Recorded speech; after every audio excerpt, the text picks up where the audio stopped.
and these retirees would not have to have taken the shot that they're going to take. For more, let me bring in Senator Bernie Sanders of Vermont. Senator, good to have you with us tonight. I think this is a tremendous injustice that has been done. This is a bad deal. But, Senator, how do we reverse this with the Republicans coming into power? What do these retirees have to look forward to? Well, Ed, this is a more than a deal. It is a profound moral issue. You know, it's one thing to say to somebody, you know, going to cut your wages, you're not going to get the health care that you need. It is another thing to say, hey, thank you for working for the company for 30 or 40 years and for understanding that at the end of that you're going to get a certain pension when you retire. But now that you are 72 years of age, well, guess what? We've changed our mind, and we're going to cut your pension by 30% or 50%. So this is not only devastating for the individuals who are going to see cuts in their pensions, but think of what it does in terms of trust. Who are you going to believe? You talked about suppression of voter turnout.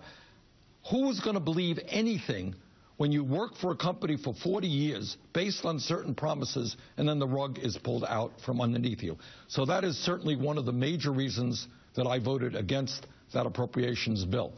I think what we should be clear is that this is a serious problem. It has to be addressed. It can be addressed. And your point is spot on. If this country could bail out the crooks on Wall Street who destroyed the economy, surely the federal government can help working people who are absolutely dependent on these pensions. We cannot continue a situation where we have austerity for the elderly and for working families, and 95% of all new income goes to the top 1%. So this is an issue. I am a member of that committee. I'm going to stay on this issue. We've got to reverse what this bill did. Senator, how do you reverse it? Would there be a shared interest here on the part of tax dollars coming from wealthy Americans, or a benefit cut or increased premiums for employees involved in these programs? I mean, there's no easy way out here, but to carte blanche across the board say, well, guess what? Retirees are going to bear the brunt here. What about that?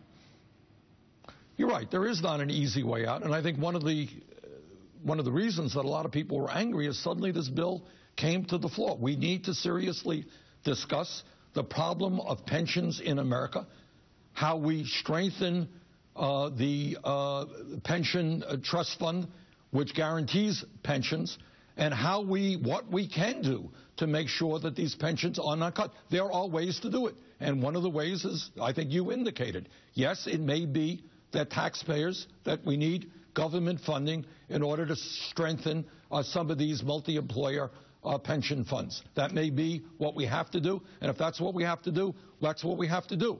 But I think as a precedent to say that people who were promised benefits are going to see major cuts in those benefits is horrendous for the individuals and for what the future will bring. Senator, great to have you with us tonight. I appreciate your time. Bernie Sanders from Vermont here on The Ed Show. Let me bring in Congressman Tony Cardenas of California. Congressman, good to have you with us. Your reaction to these pension bill cuts.